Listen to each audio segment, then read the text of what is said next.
Bueno chicos, hoy tenemos en el módulo, vamos a comenzar con la temática de obstetricia crítica.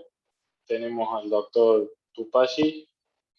Este doctor es un referente de la temática acá en Córdoba, trabajando en la terapia del hospital neonatal. Así que bueno, vamos a ir a ver un poquito lo que es toda la parte de embarazo y todos los riesgos que inherentes en la parte crítica en terapia intensiva. Así que cuando quiera, profe.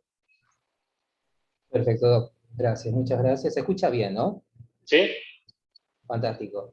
En primer lugar, quiero agradecer a las autoridades del módulo de medicina crítica o medicina crítica, el módulo optativo, de la facultad por haber invitado para dar esta charla. Realmente es un tema fascinante, un área fascinante de la medicina obstétrica, particularmente la medicina obstétrica crítica, y dentro de lo que es la terapia intensiva. Así a manera de recuerdo, cuando terminé de formarme como médico terapista, y eso me remonto ahí al Hospital San Roque, todos salimos con mínimos conocimientos en lo que es el área de la embarazada de alto riesgo o la embarazada en condiciones críticas. La patología que uno había visto, leído, preeclampsia severa, eclampsia y alguna rareza como embolia de líquido amniótico, hígado graso del embarazo, pasaban a ser anécdotas. Y cuando empecé y los otros colegas empezamos a trabajar en el materno neonatal ya en el año 99, me acuerdo que en febrero arrancamos con la admisión de pacientes al hospital. Bueno, se abrió un mundo totalmente diferente, un mundo restringido porque de ver infartos, de ver traumatismos, de ver todo, digamos, lo que vemos en las UTIs polivalentes, terminábamos restringiéndonos al embarazo de alto riesgo, a las embarazadas que ingresaban ya por patologías propias de ellas, entraba preeclampsia. Yo me recuerdo que en febrero de ese año, una de las primeras guardias, empezamos a recibir preeclampsia. Para nosotros era un mundo totalmente diferente, y tuvimos que empezar a estudiar y leer e informarnos cada vez más para perder el miedo. Y bueno, estamos acá a esta altura digamos, del 2021. Se acumuló una experiencia importante en el hospital. Nuestra UTI tiene 6 camas. Si alguien visitó la terapia, a veces abrimos abajo, a veces subimos arriba, y en la estructura del hospital hay secciones que se fueron modificando en el tiempo, pero tenemos una casuística muy importante de este tipo de patologías. Bueno, vamos a arrancar. Acá cuando me dieron el tema hablábamos algo de lo que vendría a ser eh, todo lo referente al cuidado crítico del embarazo en general. Y acá en esta...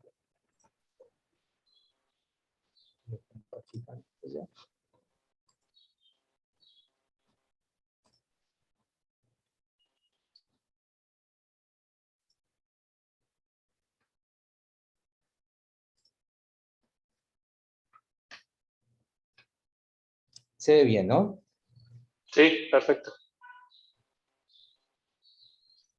El título, Organización de los Cuidados Críticos Maternos, suena muy rimbombante, pero lo vamos a simplificar. En primer lugar, arrancamos con la definición de lo que es el paciente crítico, que es algo transversal a todo este mundo de la medicina crítica, de la terapia intensiva. Cuando hablamos de paciente crítico no estamos hablando de paciente en terapia intensiva, es un concepto ampliado. Lo vamos a ir viendo y vamos a ver que es algo que es bien accesible de todos los días, digamos, cuando vemos pacientes agudos. En primer lugar, un paciente crítico es afectado por cualquier patología grave. Acá no hace ninguna especificación de nada. Puede ser un paciente endocrinológico, puede ser un paciente cardiovascular, puede ser un paciente obstétrico.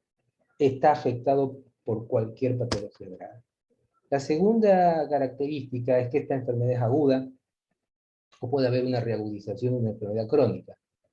En nuestra experiencia, en nuestra vida, en la obstetricia crítica, la característica justamente es que está afectado por patología grave en pacientes que están sanas.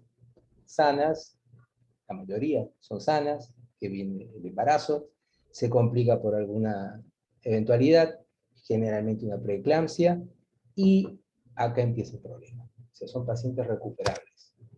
Son pacientes que están en un riesgo potencial de muerte. Esto es transversal, obviamente, a todas las, todo este tipo de pacientes. Hay una disfunción actual de uno o varios órganos. En el territorio de la obstetricia crítica, estamos hablando de un cerebro que puede tener una hemorragia, podemos hablar de un riñón, los riñones que empiezan a desarrollar insuficiencia renal aguda, podemos hablar de un hígado que empieza a desarrollar disfunción hepática. Necesita una actuación eficaz y rápida. Necesitan procedimientos especiales y diagnósticos terapéuticos puntuales. De acuerdo al tipo de patología van a desarrollarse esos procedimientos. Necesita una monitorización, todas necesitan estar monitorizadas. Necesita soportes puntuales de órganos, ya sea diálisis, ya sea colocarlos en el respirador, etc. Bueno, depende de la disfunción del órgano problemático. Hay una susceptibilidad de recuperación parcial y total, lo mencioné más arriba. Esta es una de las características. Nuestras embarazadas, o la mujer embarazada que ingresa a terapia intensiva en general, todas están con una categoría, o un calificativo, perdón, que era de estar en recuperación total, es susceptible de recuperación total, y de allí que tienen que volverse todos los recursos necesarios para resolver su problema. Necesidad de una atención médica y enfermería constante, y la expresión de signos y síntomas que cuando uno los ve, cuando uno los evalúa, estamos hablando de una respuesta máxima, una respuesta máxima a la agresión que está sucediendo, independiente de la patología, independiente de la noxa, no importa la que posee, hay que pensar que ese paciente se encuentra en una respuesta máxima. Y luego, ya pensando en lo que es gestión, en la organización de una institución, hablamos de terapia intensiva en el umbral o en el esquema gradual máximo, el máximo escalón del tratamiento. Obviamente que este escalón va a cambiar de acuerdo a las instituciones. De allí que puede ser necesario ser transferido un paciente a otra institución, pero en la realidad de esa institución, en la realidad de un sistema, el concepto de terapia intensiva es el lugar máximo dentro de un esquema de tratamiento, de diagnóstico y tratamiento. Cuando hablamos de admisiones, o qué tipo de paciente se admite a terapia intensiva, hablamos de una categorización que se hace en función de prioridades. La primera prioridad es el paciente crítico inestable, ese que necesita ser tratado y monitoreado, y que no puede estar en otro lugar que no sea la terapia intensiva. No tiene escapatoria, es allí o nada.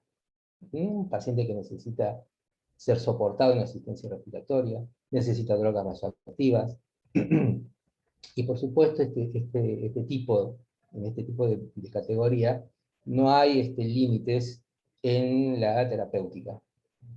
La realidad de la parte materna, todas las pacientes prácticamente caen en este nivel de prioridad 1.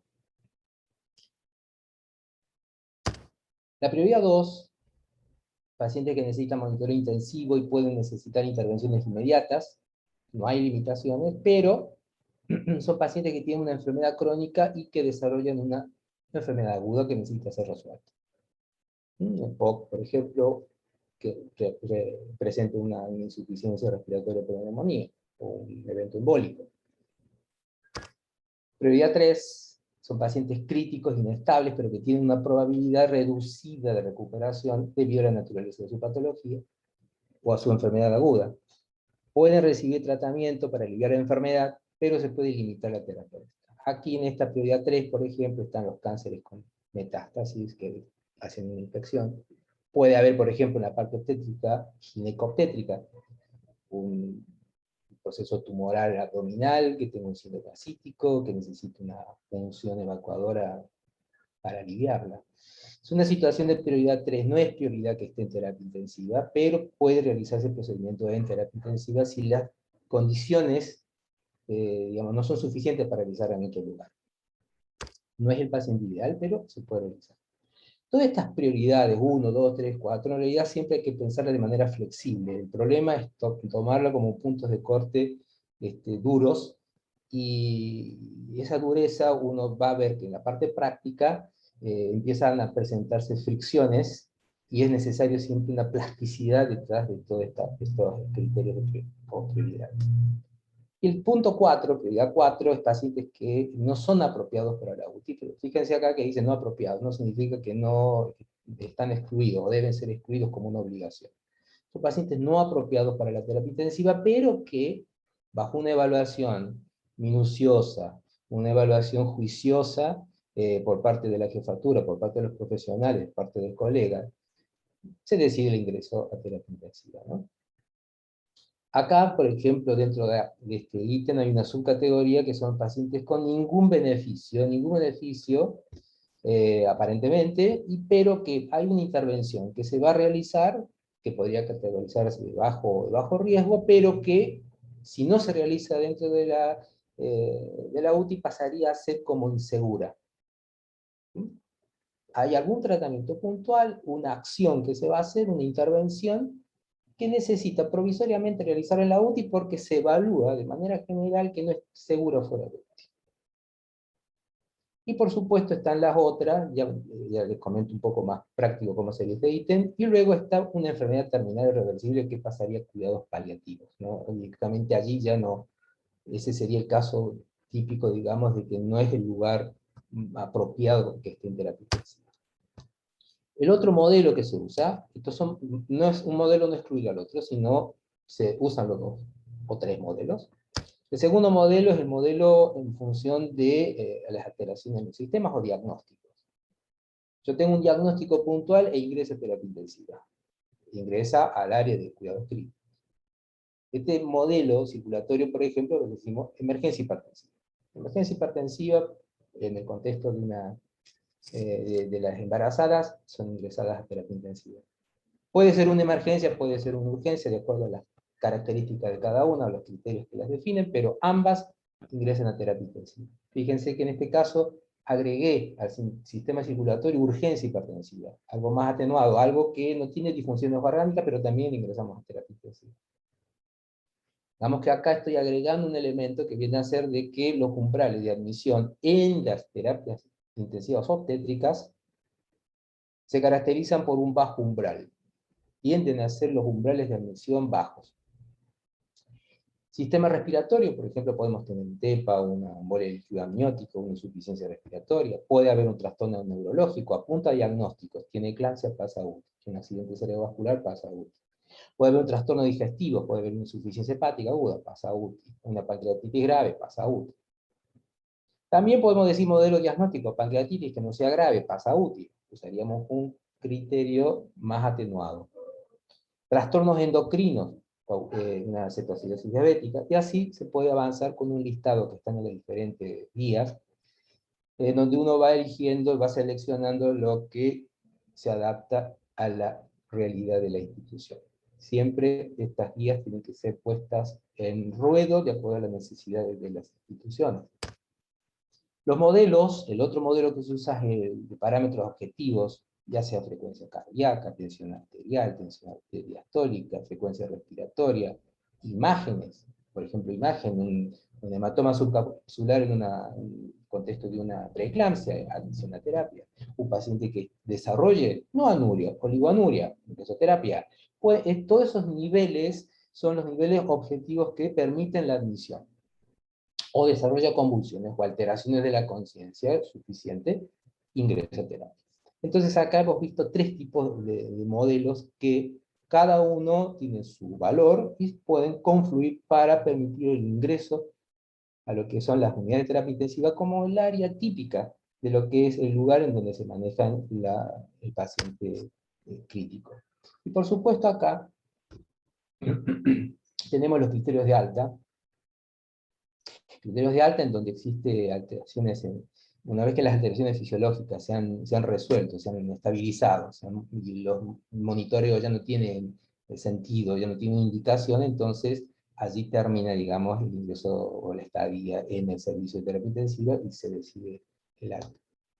Luego, cuando hay un estado fisiológico que se ha deteriorado y que ya no están planeadas ningún tipo de intervenciones, entonces acá hay que hacer un análisis juicioso y así se definirá el alta a otro tipo de servicio que no sea terapia.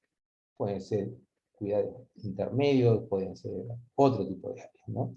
Por ejemplo, ahora en la época del COVID están las áreas de los servicios post-COVID, por ejemplo. Entonces todo esto es dinámico y tiene que haber una interrelación entre los diferentes servicios y una gestión desde las instituciones para resolver estos problemas. El umbral bajo de admisión es una de las características que tienen los servicios de cuidados críticos obstétricos, pensando en terapia intensiva. Es común que ingresen pacientes que no es el modelo de la terapia intensiva. En nuestro servicio tenemos el típico paciente de terapia intensiva, ejemplo, eclampsia, que ingresó con un criterio diagnóstico, pero al mismo tiempo tenemos pacientes que no reúnen ni alteraciones de conciencia, no tienen insuficiencia renal, no tienen, ¿no? Pero tienen otros elementos con los cuales uno evalúa un riesgo y necesita, digamos, disminuir la probabilidad de que este se complique a través de intervenciones puntuales. Por ejemplo, algo muy común en nuestro servicio, que es el monitoreo de las glucemias en diabéticas en plan de maduración pulmonar.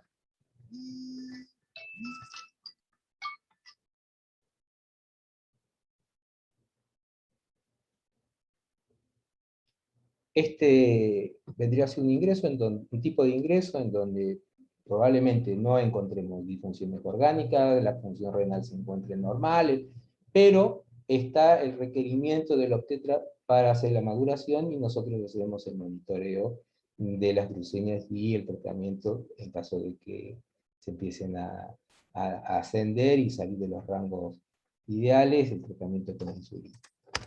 Luego tenemos el control de un portfolio inmediato en obesa mórbida, típico modelo en donde ante un informe, por ejemplo, del cirujano que vea que hay alteraciones en la parte quirúrgica o problemas en la parte quirúrgica, que sea dudosa, una seguridad de que no sangre, antecedente de 3 cesáreas u otro tipo de problema, no importa cuál el que sea, eso, y es obesa, implica, digamos, un control, digamos, un monitoreo, y es correcto ese tipo de admisión. No es una admisión que sería una pérdida de tiempo.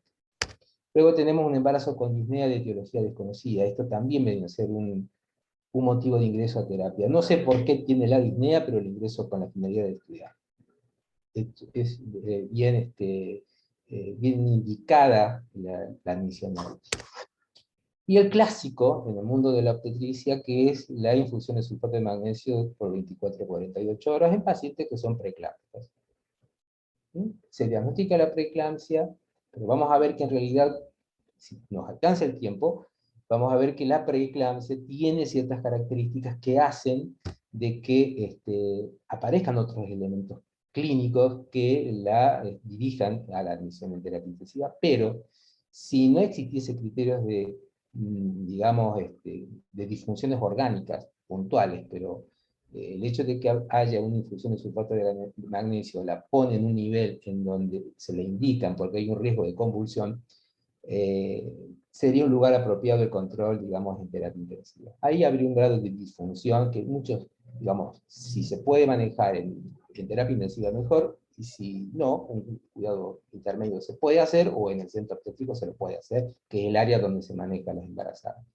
Por ejemplo, ahí están los 4 tipos de umbrales, en donde son pacientes en donde no se demuestran disfunciones groseras, pero que se benefician por una internación en la terapia.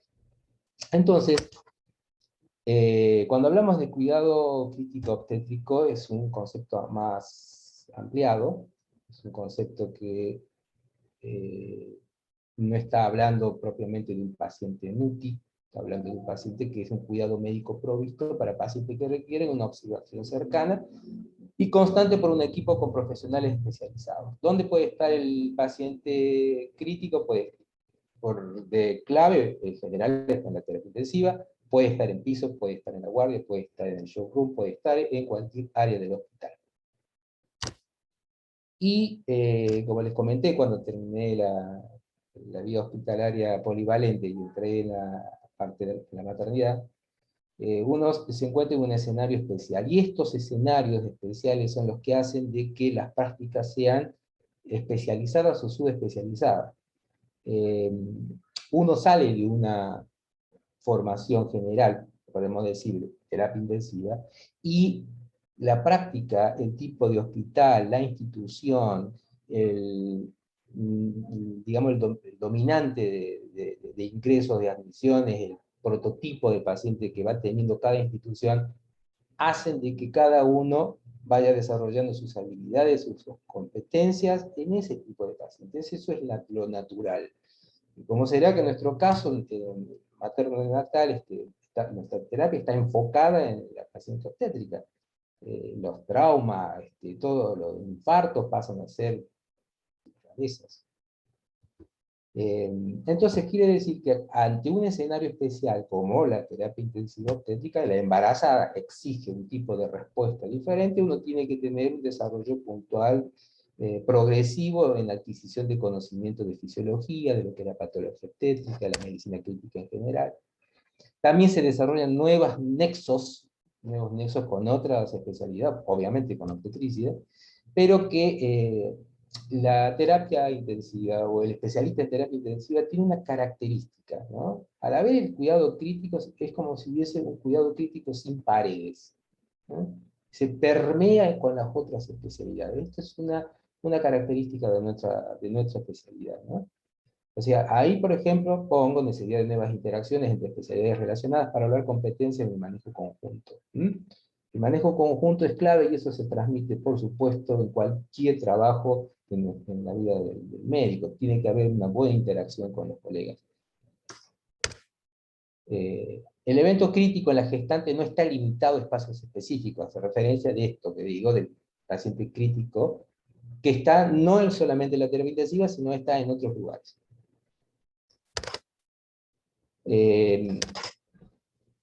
Y por supuesto, la inclusión, la necesidad de tener profesionales dentro y fuera de la UTI para la respectiva interacción y trabajo en equipo.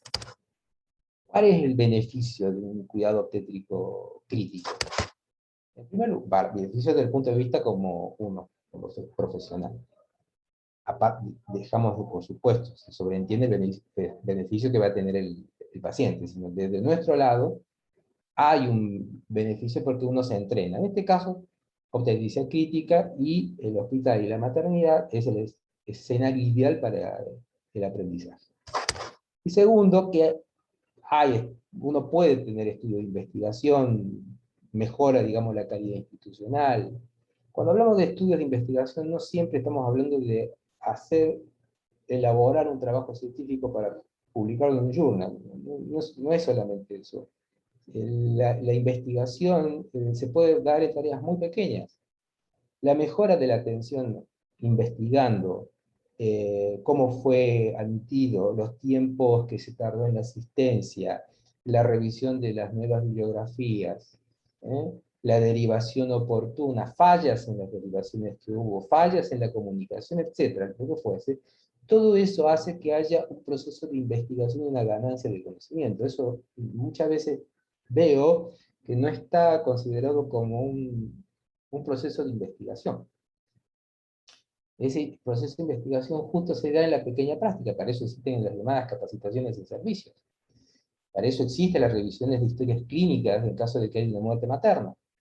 Tengo que aprender algo, está bien, en ese caso de un muerto, pero podría aprender del proceso que va desarrollándose hasta que el paciente tiene X desenlace.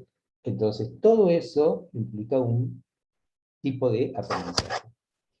¿Y cuáles son los beneficios del umbral bajo? Este umbral bajo de admisión que es típico de nuestro hospital, ¿no? Es típico de nuestra UCI, ¿no? Se disminuyen los reingresos hospitalarios. La idea es reducir la mortalidad. Mejora el uso de la cama. En este caso, uno vería un aumento del uso de la cama UTI, pero al hacer internaciones hay un movimiento de cama rápido que lo resuelve. Mejora de la calidad de atención y reducción de costos. Y sobre todo que uno detecta problemas rápidamente asociados al manejo y la prevención de las complicaciones. Al tener un umbral bajo va a haber una mejor supervisión de todos los procedimientos que puedan realizarse y no queda, digamos, en un área gris, quizás en el piso o en otras áreas del hospital. Ingresa a terapia y se concentran más la atención de los diferentes servicios en el tratamiento de ese paciente. Entonces, este punto es muy importante, ¿no? La tendencia a la detección de los problemas más rápido. Un concepto que es importante, que lo traigo al ruedo, que es la complicación materna aguda grave. Se publica mucho sobre este material, quiero traerlo así para que lo conozcan, que se lo define y lo leo: complicación que pone en riesgo la vida de la enferma durante la gestación o dentro de los 42 días posteriores al nacimiento, debido a cualquier etiología relacionada o agravada por el embarazo como consecuencia de su manejo, con exclusión de las causas incidentales o accidentales. Hablamos de un intento de suicidio, o hablamos de un accidente de tránsito, de la que sobrevive por el tratamiento instituido producto de la salud. Complicación materna. Justamente, preeclampsia, una complicación materna; una infección obstétrica, una complicación materna. Esto estaría dentro de lo que llamamos complicaciones maternas. Y allí ese concepto nos lleva, digamos, a poder buscar puntos en donde podemos trabajar para realizar mejoras. Fíjense que esta visión que estoy presentando no está restringida a la terapia intensiva. Es como si uno estuviese obligado a ver fuera de la terapia intensiva. Entonces uno dice, modelo de las 3 demoras. Ese concepto nos lleva a analizar globalmente qué pasó antes de la admisión a terapia. Entonces, por ejemplo, uno puede ver, esto lo conocemos, por supuesto, de manera inclusive natural, pero ponemos el foco y ponemos primer retraso, por ejemplo, algún problema o demoras en la búsqueda de asistencia del paciente y los familiares, por el motivo que fuese. Eso se puede investigar, ¿por qué? ¿Qué pasó? Estamos hablando de una mujer embarazada con una patología por la cual tiene que resolverse totalmente, porque su patología tiene alta probabilidad de ser resuelta. O sea, tengo que poner al máximo todos los recursos para que no suceda muerte materna. Entonces, el primer retraso son, en general, vuelvo a aclarar, mujeres sin patologías previas, en general. Entonces, el primer retraso, búsqueda de asistencia. Hay un retraso allí del paciente o del familiar, por las razones que fuese, por el desconocimiento, por ignorancia. Segundo retraso, accesos al centro médico. Hay una cadena, fíjense que este concepto empieza a hablar de cadenas interinstitucional, esta cadena y esas barreras que pueden generar algún tipo de demora en que llegue la paciente a la institución, y muchas veces todos estos puntos, este punto doble retraso, pasa a ser un problema cuando empieza, digamos, son casos públicos. Y el tercer retraso es desde el ingreso al centro médico, uno propiamente dicho, y la recepción del tratamiento adecuado. Digamos, acá actuaría el área intrainstitucional.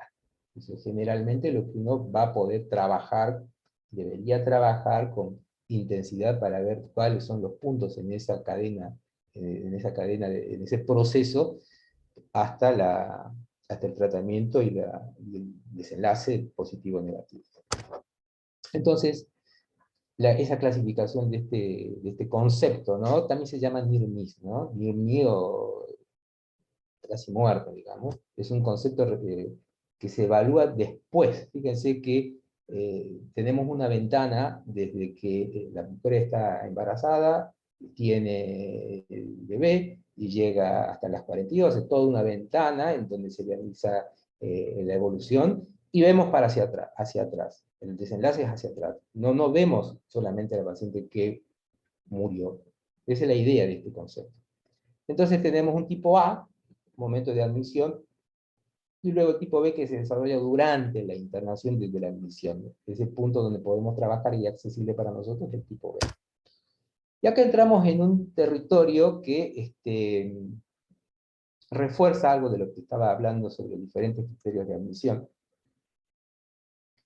Y uno puede admitir, esto es para volver a insistir, puede admitir por diferentes condiciones que son amenazantes para la vida. Y justamente los criterios NIRMIS, o los criterios de lo que anteriormente estaba describiendo, son las diferentes disfunciones que ponen un riesgo de muerte a la paciente, que a la vez son criterios de admisión. Pero en este caso, estos criterios de admisión son criterios altos. Los que están acá, por ejemplo, que tenga shock, que tenga paro, ahí no se discute la admisión a terapia. Y bueno, ahí se describe en esta publicación disfunciones respiratorias, que tenga cianosis aguda, que tenga una severa taquipnea con más de 40 frecuencias de respiraciones por minuto. Entonces allí se aparece todo este tipo de datos con los cuales uno dice, bueno, es una NIRMIS, tiene un elevado riesgo de muerte, ingresa a terapia intensiva. Se agrega la disfunción renal, la coagulación extravascular diseminada y todo el listado que se ve allí.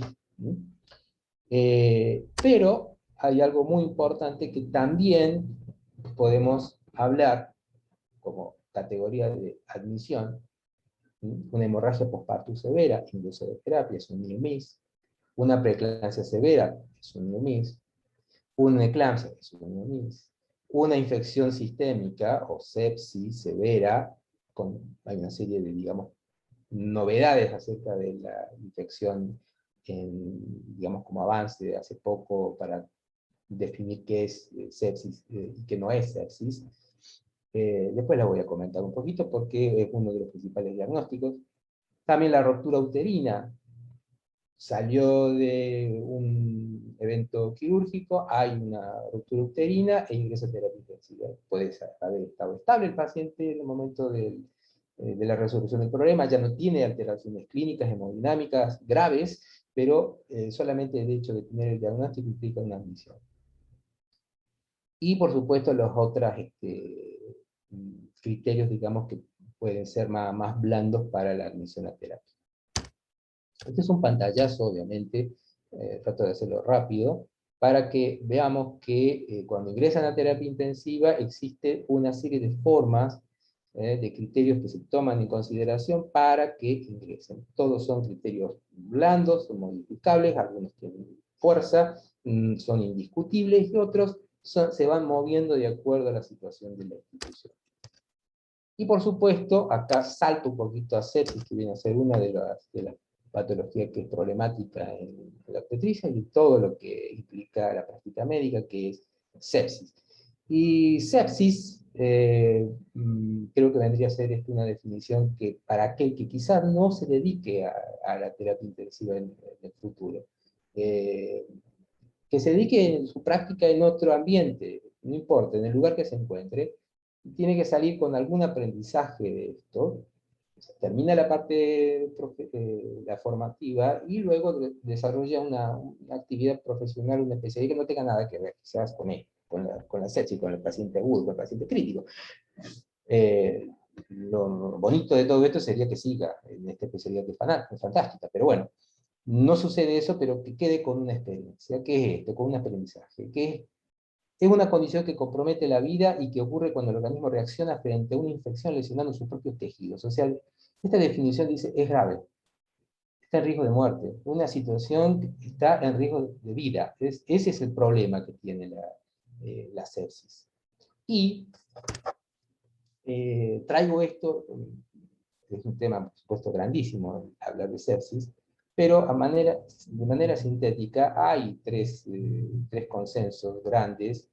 En la literatura se llama consenso 1, consenso 2, consenso 3, y que cada uno va a aportar nueva información para definir qué es sepsis. Clásicamente, a lo cual todos nosotros, los más viejos, estamos acostumbrados, es esta definición en donde uno tiene, bueno, primero una respuesta inflamatoria sistémica que tiene el organismo ante una NOX, en este caso un proceso infeccioso.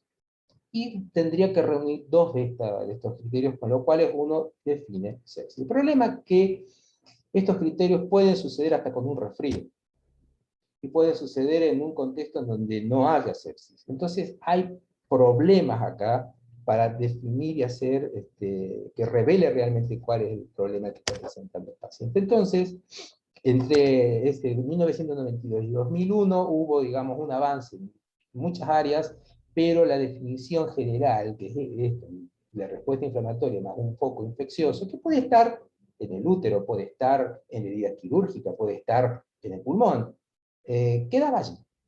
Entonces viene el consenso Sepsis 3 2016, entonces habla ya de disfunción orgánica que amenaza la vida, originada por una respuesta desregulada del huésped frente a una infección. Ya es, digamos, diferente a las anteriores.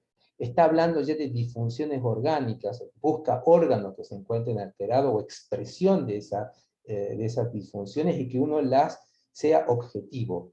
Entonces esta definición, usa scores propios de la terapia intensiva, como por ejemplo está el SOFA, que después se los muestro, que van pintando, digamos, un tipo digamos, con estas herramientas se va pintando el paciente de manera diferente al modelo anterior. Sí, los que estamos en terapia intensiva, vemos que con dos respuestas, con los criterios de SIRS, con un foco, ejemplo, en vida quirúrgica, empieza a desarrollar disfunción circulatoria, empieza a necesitar drogas cardiotóricas, bueno, va cayendo, digamos, de maduro el diagnóstico, ¿no? Va cerrando. Pero hay un avance, digamos, con sepsis 3, en donde agrega también una hipotensión persistente y refractaria de infusión de líquidos, que parece mucho a la sepsis 2, que requiere vasopresores para mantener una tensión arterial y también el valor que se da al lactato sérico como expresión de los fenómenos de la microcirculación y de problemas de la oxigenación en las mitocondrias. Fíjense acá, esto es simplemente un pantallazo rápido, que hay una evolución de la sepsis que es transversal a la práctica, a todos los pacientes, digamos, que puedan complicar y evolucionar con este síndrome. Y ya no se habla más de sepsis severa, sino se habla de uso de scores, ¿no? Se habla de uso de scores cuando nosotros tenemos un foco infeccioso y lo valoramos. Ahora, si esto salgo del mundo de la terapia intensiva, yo necesito una herramienta que me sirva para el médico que puede estar en otra institución, que puede estar en el interior, que puede estar en un área que no sea clínica, que quizá no tenga el acceso a un colega terapista al cual le pueda consultar. Entonces, ese es el score SOFA, en diferentes números, en función de diferentes órganos, y cada uno se le da una puntuación. Queda este Quick SOFA, que eso ustedes lo pueden aplicar en contextos fáciles. Fácil acceso. Y esta es una herramienta que vendría a ser de toda esta la que me quedaría feliz y contento si están en una sala, en un piso, y resulta que ven que tiene una puérpera, está en su cuarto día, empieza a aparecer fiebre, y resulta que le dicen, no, voy a hacer el Quick SOFA, frecuencia respiratoria más de 22, cambio del estado mental, neurológicamente no es lo mismo que era el otro día, y descenso de la presión arterial. Ojo al piojo, yo con esto ya tengo la herramienta suficiente para decir, derivo, consulto a terapia intensiva. Este tipo de herramienta progresivamente ha demostrado que son pacientes que luego se complican si no tienen la atención en una terapia intensiva. Entonces acá, como para ir cerrando, un evento prevenible, un evento que puede evitar mediante la acción específica o por la inacción del equipo de salud. Este es un concepto que me gusta mechar cuando hay alguna de estas charlas, que uno no está a veces acostumbrado. Hay un evento prevenible que puede evitarse mediante una acción específica. Acá hay acciones específicas que realiza un profesional, una acción específica es esa, hago un quick SOFA, y con eso ya estoy sabiendo, pues, mostrando que sé hacer algo, y que inclusive puedo derivar a alguien, y con el respaldo de un conocimiento y sin miedo. Y acá los diferentes elementos que participan en que un evento sea prevenible, ¿no? Esta sería la primera parte de la charla. ¿Hay alguna duda al respecto? ¿Alguna pregunta?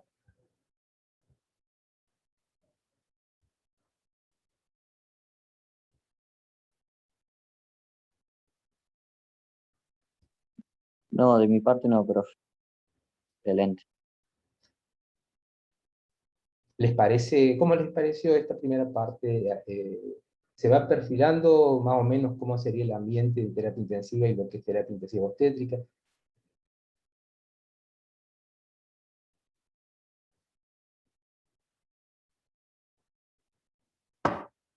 Bueno, ahora entramos entonces a la BD.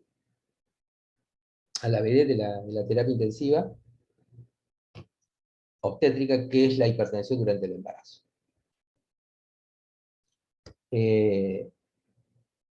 Aquí representa la primera causa de muerte, y después se encuentra la sepsis entre una segunda y una tercera. Estamos hablando en la Argentina. Ahí estaba revisando en 2018, si quieren busquemos en la vigilancia, la estadística que publica el gobierno, la estadística argentina, y ahí estaba en 2018, está, digamos, la frecuencia ubicada allí como una primera causa de muerte. Y esto es muy común en todo país o en los países, digamos, industrializados o no, ocupa un lugar importante la preeclampsia. Y nuestro hospital representa el 90%, 95% de nuestras admisiones. Luego se encuentran un surtido de infecciones, infecciones quirúrgica, endometritis. Y acá repasamos un poquito, digamos, de algunos cambios que se suceden en el embarazo, para tener una imagen y vincularlo con lo que es hipertensión arterial. En primer lugar, acá el famoso descenso de la tensión arterial durante el embarazo arranca precozmente, sexta, séptima semana, y llega, viste, a un punto, 20 semanas en adelante, hasta la 24, 25, el punto más bajo, y luego se empieza a recuperar. Con relación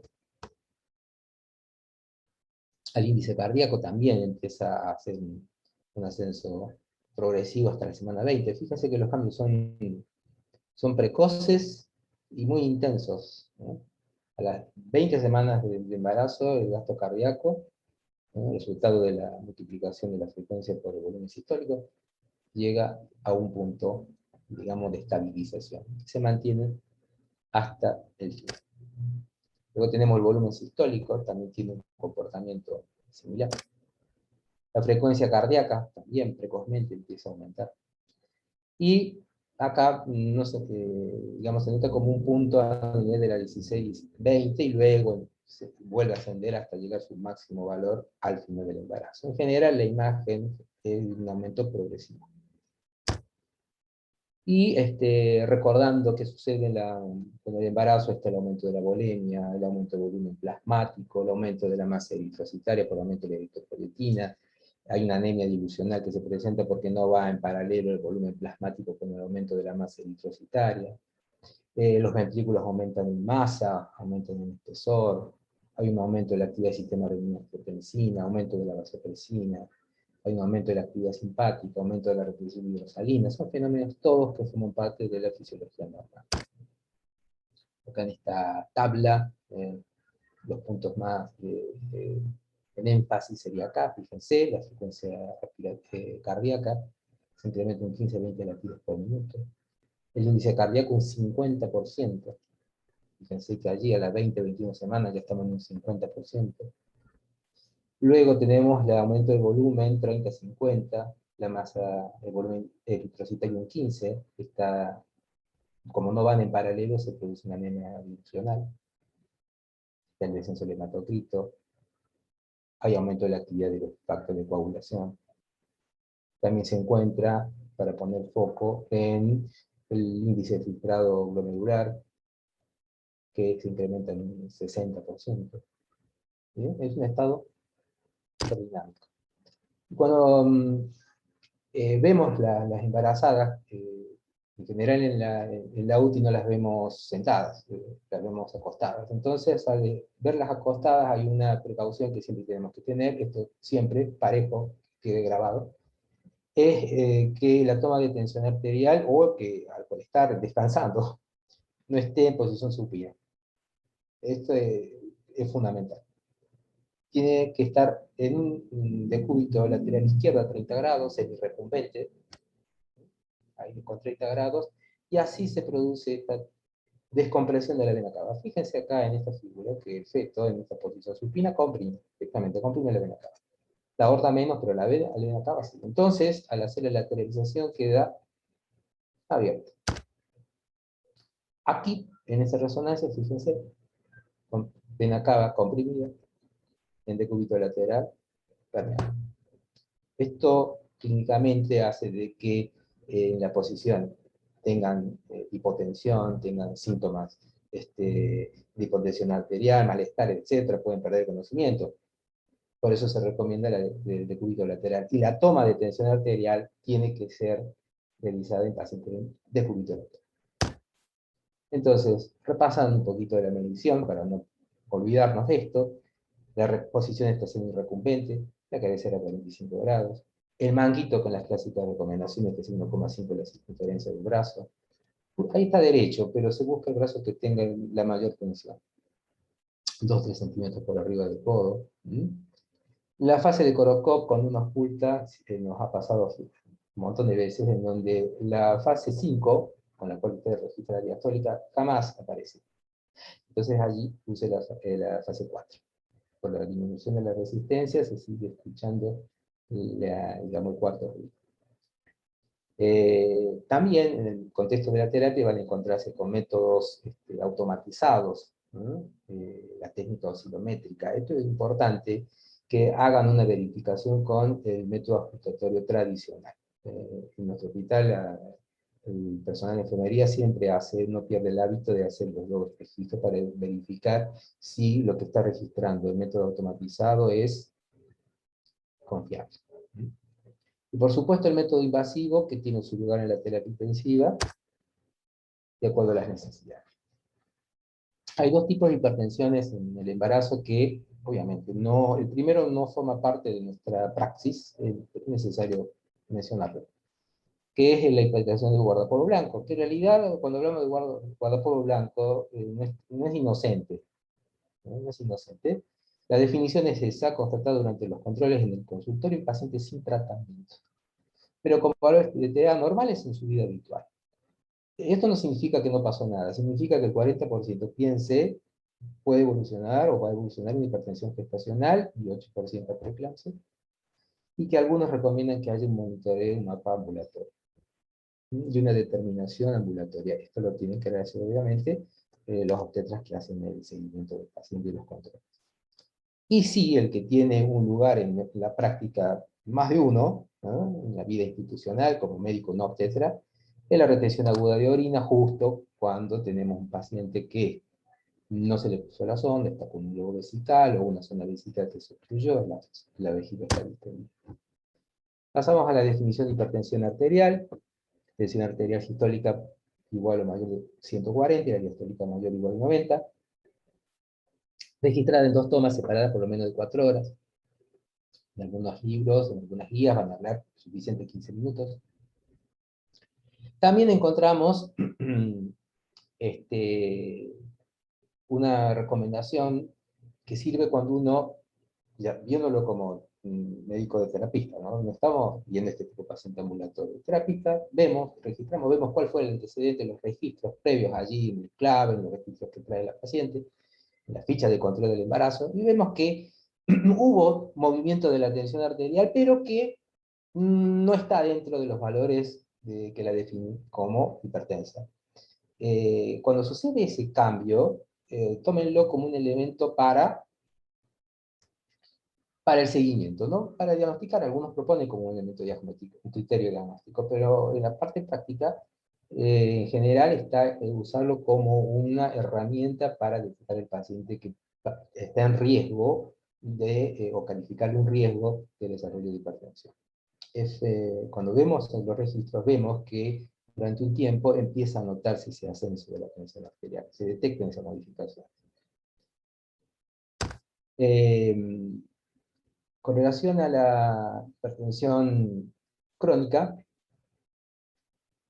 la hipertensión crónica es toda aquella, entremos a la primera clasificación, el fenotipo, es aquella que se produce antes del embarazo o durante las primeras 20 semanas de gestación, o hipertensión que se diagnostica por primera vez durante el embarazo y no se resuelve de las 12 semanas postparto.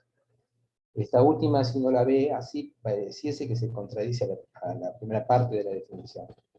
Pero démosle un poco de vida a esto. Hipertensión antes del embarazo.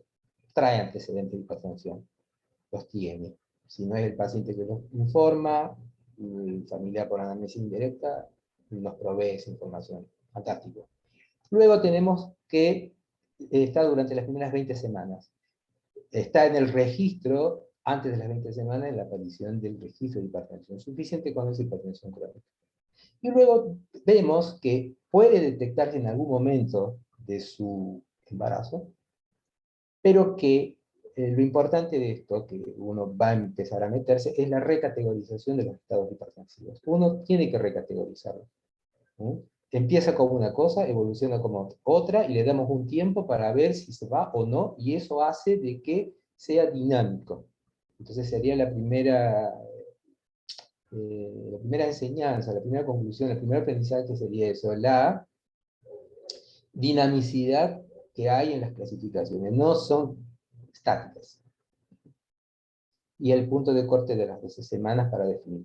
Más allá de las 12 semanas, si persiste más allá de las 12 semanas, es una hipertensión crónica, a pesar que se produjo después de las 20 semanas. Aparentemente hay una contradicción, pero queda resuelto cuando uno hace ese análisis. La hipertensión gestacional, tenemos el mismo valor, los mismos criterios, más de 140 o 90 diastólicas respectivamente, toma de 4 horas. Descubierta por primera vez pasadas las 20 semanas. Es confirmada si la TEA retorna a valores normales dentro de las 12 semanas postparto.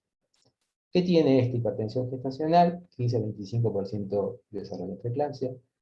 Los diferentes trabajos van a mostrar diferentes porcentajes, pero manejémonos con esto, o sea, ubiquemos evolución a preeclampsia.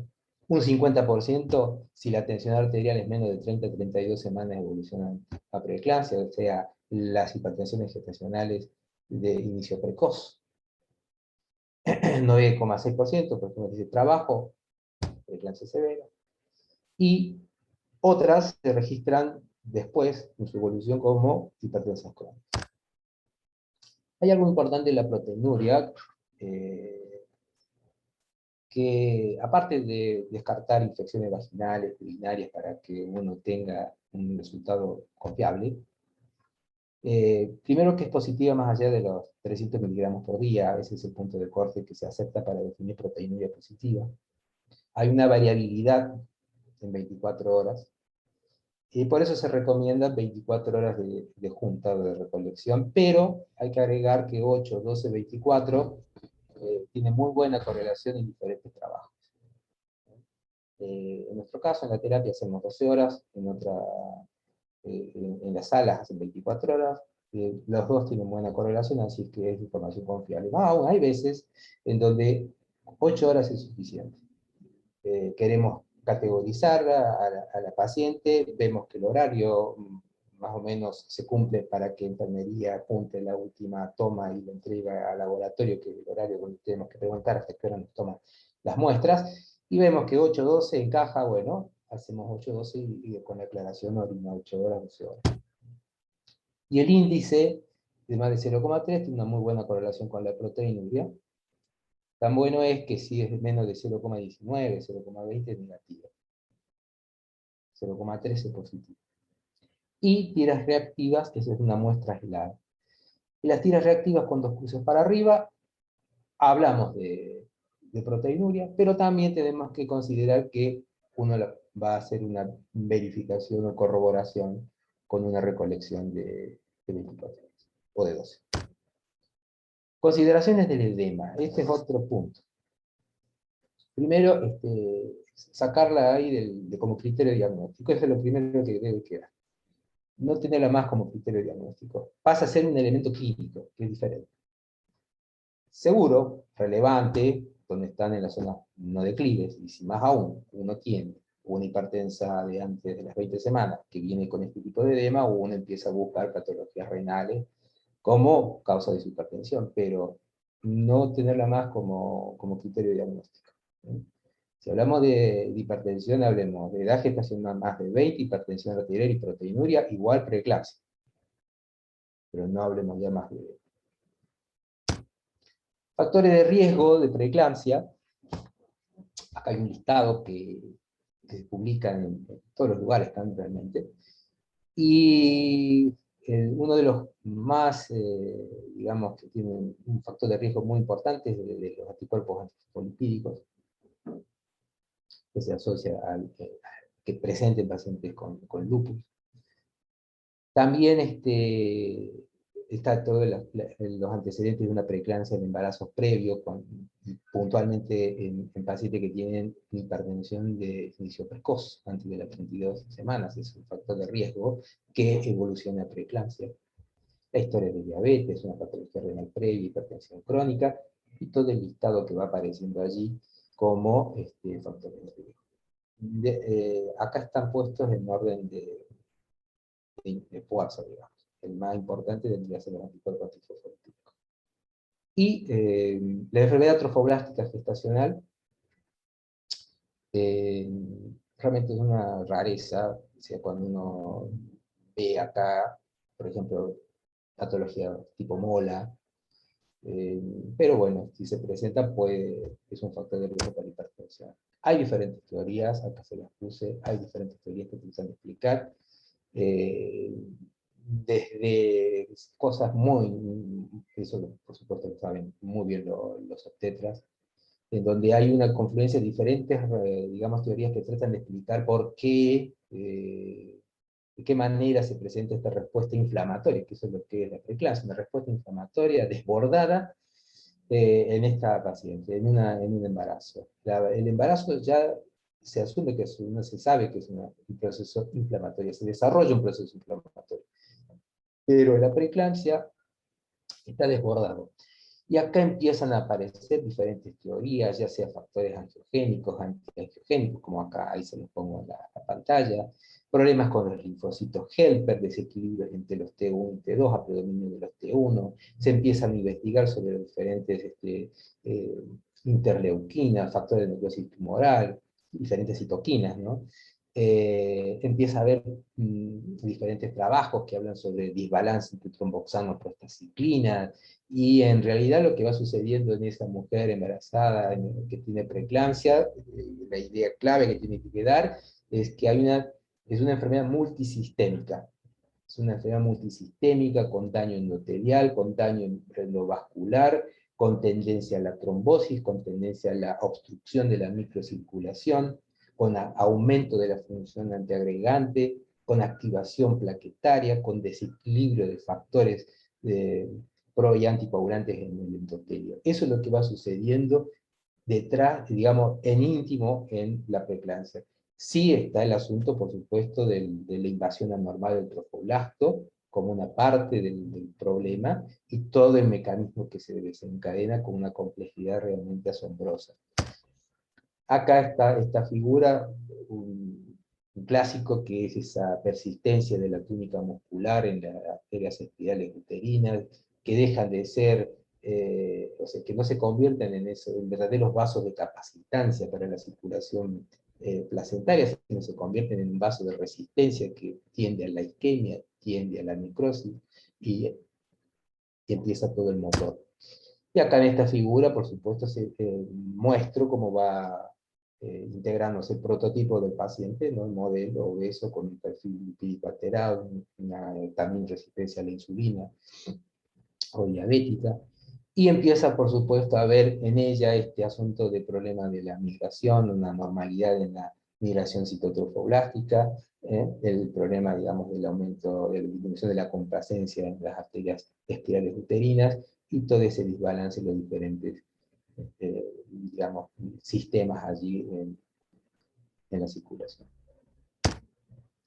Y acá hay un continuum que habla de preeclampsia y eclampsia. Anteriormente me limité a la hipertensión gestacional, luego agregamos la proteinuria y luego viene la eclampsia. Entonces hacemos un continuum allí para ir viendo cómo es esta enfermedad multisistémica, en donde la eclampsia está ahí a la derecha, en donde también se presentan todas estas alteraciones en la microcirculación. Es decir, volvemos, preeclampsia igual a enfermedad multisistémica, en donde todos los órganos van a estar afectados. Y la expresión clínica que pueda tener esa paciente va a variar. Una puede ser una eclampsia, otra se viene por un accidente cerebrovascular, otra viene por edema agudo de pulmón, otra se presenta una insuficiencia renal con riesgo de convulsión. Es decir, va a haber un espectro tan variado que no está, digamos, no son iguales, todas van a ser diferentes. Cada una va a tener un dominio de un órgano en particular. Otras va a tener el hígado con mayor compromiso y se presenta como gel, otro va a ser suave el gel, pero va a tener convulsión, o sea, es muy variable. Y acá entramos a la preeclampsia. Entonces hemos avanzado, hipertensión crónica grupo, luego está la hipertensión gestacional, y ahora viene la preeclampsia. Con relación a la preeclampsia, hipertensión arterial más proteinuria, preeclampsia típica, punto. Pregunta de examen. Si la proteína es, digamos, más de 2 a 5 gramos, hablamos de preeclampsia severa. Los trabajos, uno dicen 5, otro dicen 2, no importa. Agarre el que quiera y con eso defina preeclampsia grave, pero eso va a ser como un elemento para hacer un seguimiento de la preeclampsia. Síndrome ascítico hematoso también puede ser un elemento con el cual diga es una preeclampsia grave. Pero acá viene a ser el elemento más importante de todo esto, que es que la preeclampsia puede estar sin proteína. Es decir, yo tengo hipertensión, pero no tengo proteinuria, e igual defino preeclampsia siempre y cuando tenga un criterio de severidad. Ese criterio de severidad puede surgir en cualquier órgano blanco. Ahí está el órgano blanco, puede haber disfunción hepática, aumento de las transaminasas, el doble del valor normal, y sobre todo fíjense acá bien, en que la epigastralgia, la hipocondrialgia derecha, la presencia de náuseas y vómitos es un criterio. Es decir, viene con hipertensión y más aún, les voy a embarrar un poco digamos, el problema diciendo que hay preeclampsia que viene sin hipertensión. Bueno, acá se empezaría a complicar más la cosa, pero asumimos al inicio, solamente, hay hipertensión. Hay hipertensión y tengo epigastralgia. Ya estamos hablando de una preeclampsia. Más aún, estamos hablando de severidad. Entonces, el dolor abdominal en una mujer embarazada jamás tiene que ser subvalorado. Necesita ser estudiado. Sí o sí se pide, se solicita si existe disfunción, se busca, solicita transaminasas, se pide la GOT, la GPT, se pide el LDH, se pide la bilirrubina, se pide todo el perfil hepático. Fíjense que acá solamente con decir tiene hipertensión y tiene dolor en epigato es suficiente. Disfunción hematológica, retención de plaquetas, menos de 100.000, hemólisis, sí, bueno, ahí estamos hablando de disfunciones severas, ¿no? Con mayor intensidad. Disfunción renal, el aumento de la creatinina más 1,1 para arriba, y la duplicación del valor basal. Esto es también importante cuando uno ve las tendencias. Cuando uno ve paciente, digamos, la enseñanza, el aprendizaje detrás de todo esto es acostumbrarse a ver las tendencias que tiene el paciente. Arrancó con 0,4 de creatinina, está bien, está tranquilo, no hay problema, pero después tenemos 0,8, estamos en problema. Pero está bien, está debajo de 0, de 1,1, no importa, pero duplicó, así que se la considera grave. Una alteración severa. Disfunciones neurológicas, acá, punto clave para la práctica. Eclampsismo, busquen eclampsismo, busquen que los reflejos, buscar reflejos vivos, búsquenlos. Si hay hiperreflexia, hay un riesgo de convulsión. Paciente que está con alteración del sensorio, paciente que está inquieta, mujer embarazada, es común, no tiene historia de hipertensión, tiene el embarazo normal, consulta por la guardia, la trae el familiar, está inquieta, está irritable, no sabe por qué. La ven y resulta que se rasca, se toca el cuerpo, cuando uno le hace la anamnesis no tiene capacidad de concentración, la tensión arterial no está alta y uno empieza a tomar los reflejos y están vivos. Luego vamos a ver que aparecen otros elementos en la parte clínica, pero eso que están en reflejos vivos es un signo inminente de convulsión. Es decir, no esperen siempre hipertensión arterial, eso es lo que quiero sacar de esto.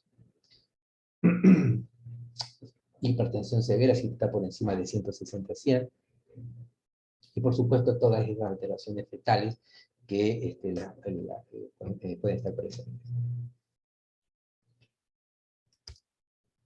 Hallazgos de laboratorio. Dentro de todo este listado que se los muestro, hay uno particularmente, habíamos visto la hemoconcentración, pero uno particularmente que, que hay que pedirlo, para que el laboratorio lo informe, que vienen a ser los esquistocitos, ¿no? Los esquistocitos que están acá, ¿no? En algunos libros hablan de en casco alemán, no sé si será alemán de la Primera Guerra o de la Segunda, pero en casco alemán. Bueno, estos hematíes que pasan por una microcirculación adversa y empiezan a dañar sus membranas. Eso es lo que sucede. Entonces se produce una anemia hemolítica microangiopática. Eso es lo que es. Fíjense lo que es la preeclampsia y que empieza a aparecer una severidad. Entonces ahora agregamos al color de la preeclampsia una microangiopatía trombótica. Y eso es lo que está sucediendo. Volvemos para acá. A veces son redondos, no son esquistocitos, pero tienen la superficie medio especulada. Bueno, los recuentos de plaquetarios bajos, la creatinina 0,8, en el hospital usamos en la última 0,8 de punto de corte. Ya es un indicador de deterioro de la función renal.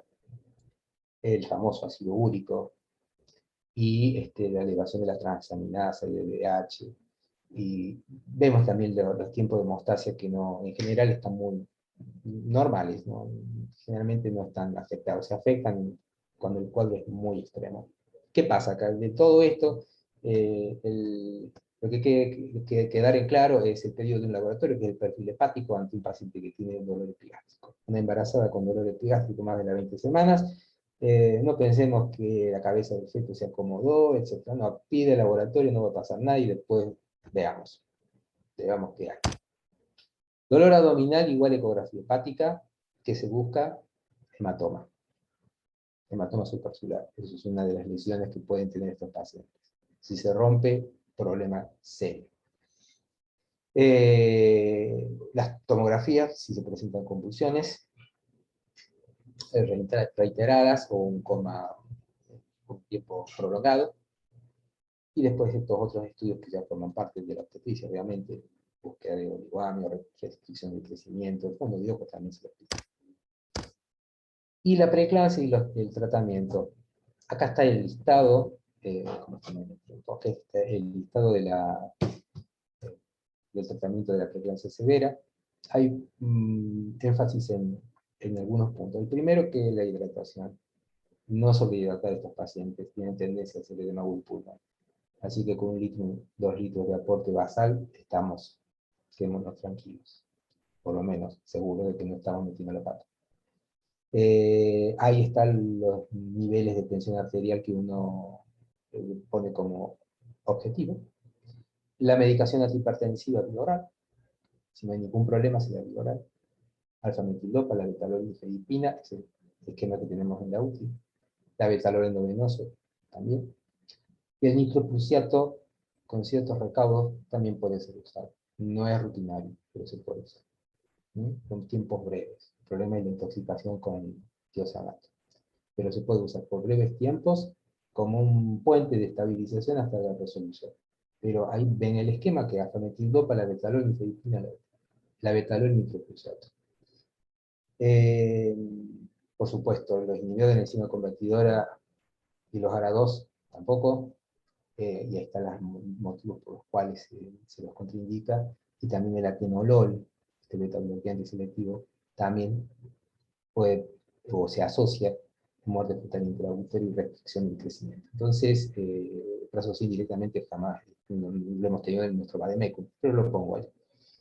Y acá importante en la preeclampsia severa es la prevención de las convulsiones. El régimen de SUSPAN, todas las pacientes con preeclampsia severa van a la prevención con sulfato de magnesio. Después vemos cómo está la infusión, pero son 4 gramos de dosis de ataque y luego se mantiene 1 gramo hora. Y se lo administra durante un tiempo de 24 a 48 horas mientras se hace la evaluación del paciente.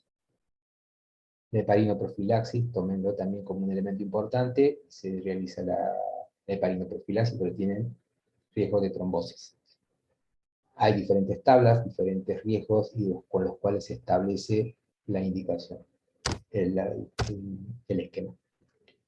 Y acá me pongo el énfasis en sulfato de magnesio. Creo que de acá este es el guión que es muy atractivo. Toda la efectividad está demostrada en diferentes tipos de estudios, como prevención y como tratamiento. Así que es la vedette de las drogas. Es esta y es la que hay que usar para la prevención de la convulsión, la preeclampsia severa y en la eclampsia. Mecanismos de acción se plantean allí, que hay vasodilatación, estabilización de membrana, y fundamentalmente ese bloqueo de los receptores N-metil de aspartato que limita el efecto del glutamato. El glutamato es un neurotransmisor excitatorio. Y acá les comparto esta figura porque es clave para verlo al magnesio. Con esto creo que uno no se va a olvidar nunca. Preeclampsia severa igual magnesio, y tengo la figurita ahí del receptor, NMDA, y acá está el magnesio, ¿no?, bloqueando el influjo del calcio al compartimento intracelular. Calcio y sodio. Y acá, en esta otra figura, hay dos tipos, digamos, de receptores. Uno que se llama AMPA, el otro NMDA, pero este de NMDA es, digamos, pasible de que el magnesio lo bloquee y así no hay influjo de sodio y calcio. Entonces con esto hace el efecto que es, y eso uno lo ve en la parte clínica, que no recurren las convulsiones, en este caso como preeclampsia, se apaga la hiperreflexión, se apaga la cefalea, se apaga la visión borrosa, los fosfenos, los escotomas, todo eso va a la diplopía que puede presentarse, inmediatamente uno ve el resultado terapéutico. ¿Qué recaudos tengo con el sulfato de magnesio? Ya que es la vía del tratamiento, siempre buscaré esto, cuidado con la frecuencia respiratoria, por eso ahí está uno de los criterios que viene a ser la admisión a terapia intensiva. Le voy a hacer sulfato de magnesio, van a andar a terapia intensiva. No sé ni siquiera, cuando me piden en la cama, qué valores, qué alteraciones orgánicas tienen al inicio, pero al tener esa indicación ya pasa a terapia intensiva. Luego vemos todos los detalles del laboratorio y otras disfunciones orgánicas. Y por supuesto que tiene una muy buena diuresis, tienen que constatar los reflejos anquilianos cada hora, cada 4, y si hay ausencia, ojo al piojo, allí que hay que pedir una analgesia. Y el antídoto es el bicarbonato de calcio, que viene a ser el antídoto, pensando en el receptor y cómo su relación con el magnesio. Y acá está una relación entre magnesio y los síntomas, esto es una tablita que hay que saberla, así como el antídoto hay que saberlo. Y acá es muy de la parte crítica más especializada, pero les quiero comentar que en mucha literatura, cuando ustedes lean, van a ver que aparece un nivel óptimo o un nivel terapéutico de la magnesemia. Bueno, en la parte práctica nuestra no existe ese valor, nosotros no tenemos de referencia esa recomendación. Se infunde el sulfato de magnesio y vemos los resultados. General, 4, 5, 5,5 como mucho, y después todos los valores están por debajo. Jamás hemos tenido problemas de intoxicación con sulfato de magnesio. La preeclampsia sobreimpuesta. Salimos de allí, entramos a la preeclampsia crónica, que se sobreimpone una preeclampsia, y los criterios son los mismos que anteriormente. Hablamos del valor de tensión arterial, pero le agregamos más de 20 semanas, y esta aparición de proteinuria con el criterio de severidad, o un agravamiento de la tensión arterial en una tensión que se encontraba estable. Y la emergencia hipertensiva. Emergencia hipertensiva, como habrán visto, ya teniendo los datos anteriores, ya surgió la emergencia hipertensiva, todo lo que hemos descrito. Ahora vamos a definirla, pero ya está descrita anteriormente, ya hemos visto la emergencia hipertensiva.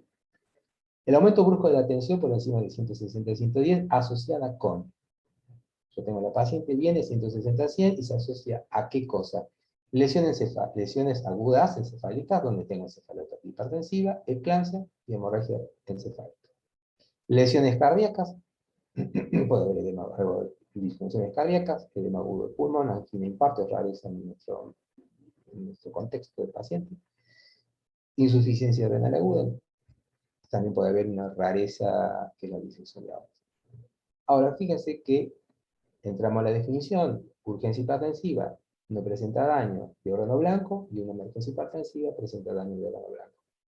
Hasta ahí es lo clásico. Pero le voy a agregar un detalle acá, que es la que no depende de los valores de tensión arterial. Entonces, ¿qué sucede acá? Que puedo tener una emergencia hipertensiva. Puedo hablar de emergencia hipertensiva con 145/95. Ojo al ojo. Tratar en un tiempo menos de 15 minutos, el descenso del 10 a 20% en la primera hora, y luego gradualmente tenemos ese nivel de 150/60, 90/100 en las primeras 24, y luego tenemos la tensión controlada. Droga de elección: nitroprusiato, en la forma endovenosa, la betalol endovenoso. Si bien la primera droga de elección es la betalol endovenoso, pero el nitroprusiato, cuando hay encefalopatía hipertensiva, es la droga de elección, no aumenta la presión intracraneana. En tanto que la NTG o nitroglicerina, óptima, edema agudo de pulmón, y si hay isquemia coronaria, una excepción, pero más que todo si hay edema agudo de pulmón, nitroglicerina. En general, en nuestro servicio, cuando hay edema agudo de pulmón o hay insuficiencia cardíaca, se usa la nitroglicerina hasta la estabilización. Fíjense que estamos hablando de un esquema en donde hay nifedipina, la betalol endovenoso, nitroprusiato endovenoso y nitroglicerina endovenoso. Y la clonidina no es recomendable. Directamente pasa a ser digamos, algo histórico en nuestro servicio, en el hospital mismo, la clonidina. Hay diferentes razones por las cuales ya dejó de estar en desuso: el efecto rebote que puede producir cuando se la suspende, hay un defecto depresor del sistema nervioso central, tendencia a la somnolencia, y eso enmascara cuando hay un pródromo de preeclampsia. Entonces, es preferible usar drogas como un nitroprusiato, que tiene una farmacocinética en donde apenas se la cierra, se espera en los 2-3 minutos, que gradualmente empieza a recuperarse la tensión arterial. Es otra situación. Hay drogas que han superado, digamos, con beneficio de los superiores a la clonidina. Y diuréticos se usan también en un contexto, por ejemplo, de insuficiencia cardíaca o el tratamiento de la oligoanuria que puede suceder. La eclampsia, definición: presencia de gran mal o un estado epiléptico, coma inexplicado durante el embarazo o periodo postparto en un paciente que presente preeclampsia. No siempre va a haber preeclampsia, a veces simplemente hay hipertensión, más aún, en la parte práctica puede suceder que ni siquiera existe proteinuria en el momento de la admisión y que ni siquiera se detecte hipertensión arterial. Eso hace, digamos, que sea un reto cuando piden una paciente que convulsiona, que está en sus 35 o 36 semanas. ¿No? Es un reto para saber, ¿es preeclampsia o no es preeclampsia? Estamos en problemas acá. Pero bueno, son situaciones que se presentan, no es raro verlas así, pero para tener una definición que nos centremos en un diagnóstico para poder trabajarlo y poder entender este proceso, esta definición aplica, ¿no? Presencia de gran mal o estado epiléptico, digo, coma inexplicado, también la traen inconsciente, no convulsionó, pero se levantó con muchos días de dolor de cabeza y extraído por el familiar, una paciente que está con depresión del sensorio. No solamente coma, puede haber inclusive un estado de sopor, y no es explicada en ese momento, los antecedentes no cierran, y uno empieza a revisar, a estimular sus reflejos, y empezamos a encontrar hiperreflejos, clonos. Entonces, el sustrato anatómico de la eclampsia es edema cerebral. Repasamos, es lo mismo que anteriormente hemos hablado: enfermedad multisistémica que produce lesiones en diferentes órganos, y que cada uno va en algún momento a sufrir. Y bueno, acá tenemos el cerebro. Microhemorragia por alteración endotelial, alteración del flujo, vasoespasmo, la famosa agregación planetaria, el aumento de la permeabilidad. Hay factores de riesgo en la eclampsia. Son muy parecidos a los que anteriormente hemos visto para la hipertensión gestacional y preeclampsia. Fíjense, menos de 20 años, más de 35, diabetes gestacional, obeso, incremento excesivo de peso. Hay clasificaciones para ver dónde lo ubico a la eclampsia. Generalmente son todas, la mayoría, perdón, antepartum, 53%, 60%. Luego queda un grupo que son las posparto, ¿no? Y este posparto era muy común antes de ser incorporado de manera rutinaria con las recomendaciones anteriores, el sulfato de magnesio, así que era muy común que convulsionasen luego a las 48, 72 horas. Pasan a ser últimamente rarezas estos eventos. Si media un buen diagnóstico y una infusión de sulfato de magnesio, esta eclampsia postparto no es frecuente. Hay otras razones por las cuales se puede presentar una convulsión en un postparto, que no sea solamente eclampsia, como puede ser el desarrollo de una hemorragia, pero en general, esta es la clasificación de las eclampsias. Clínica de la eclampsia. Esto lo describe Sibay. Sibay lo describe así, de la siguiente manera. Primero, no hay que desesperarse cuando uno ve una eclampsia, no hay que estar corriendo, rompiendo puertas allí, sacándole del lugar donde está la paciente. Lo que hay que hacer es tranquilidad y hacer medidas puntuales. Ahora, la duración, 60-75 segundos. Una fase primera son 15-20 segundos de espasmos faciales, rigidez corporal, y luego vienen las contracciones, párpados, extensión de cara, mandíbula, y extremidades a todo el cuerpo, pasa un estado de coma y luego una recuperación gradual, ¿no? En 1 o 2 horas, en general, empieza a recuperarse gradualmente la conciencia. Como dije anteriormente, preeclampsia no es la regla, más aún, hasta puede suceder sin hipertensión arterial, es rarísimo. Antes de las 20 semanas, puede a veces alguien preguntar, ¿antes de las 20 semanas? Sí, seguro, puede, pero es rarísimo. En general acá obedece a enfermedades de trofoblasto, molas, cáncer de trofoblasto, es otra historia.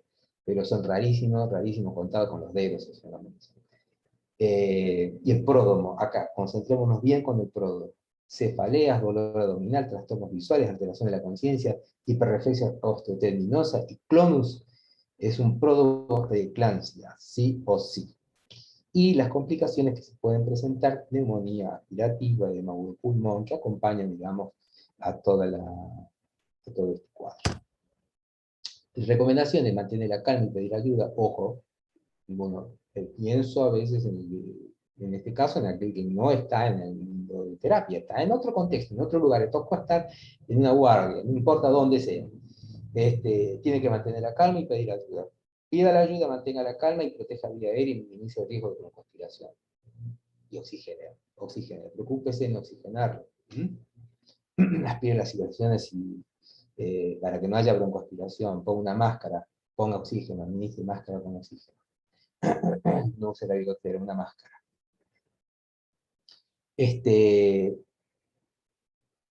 Hay que prevenir el daño materno con barras elevadas y por supuesto el sulfato de magnesio endovenoso con la dosis de carga y de infusión continua.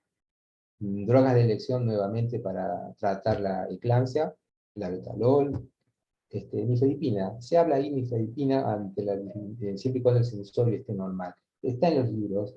Obviamente tengo que tener una paciente que tuvo eclampsia y que se recuperó de la conciencia y que ya está con tratamiento de sulfato de magnesio y que, bueno, puede hacer una ingestión de digamos, nifedipina. En general, nosotros ya no tenemos nifedipina, así es que estamos jugando entre la betalol y si hay insuficiencia cardíaca y triglicerídeos.